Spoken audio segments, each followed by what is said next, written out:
كانت حلوة وشعرها طويل فعجبتني. علشان كده اغتصبتها. ده بالظبط كلام الشيطان اللي قتل أسيل لما سألوه عملت كده ليه.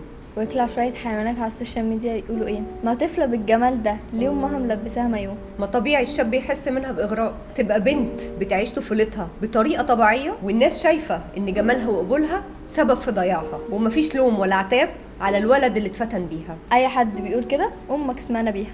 سامحيني يا أيسل علشان مش عارفة أتضامن معاكي، علشان ضيعتي مستقبل شاب علشان اغتصبك. لما تكون طفلة في حلاوتك وتروح بول مشترك، تروح تبقى لابسة مايو موضح تفاصيل جسمها، يبقى المشكلة فيك انت. حسبي الله ونعم الوكيل في كل واحد قال كده. لما تكون طفلة في مقتبل حياتها والناس تتهمها ان هي السبب في اللي حصل لها، اصل العيب في امها ليه توديها بول مشترك؟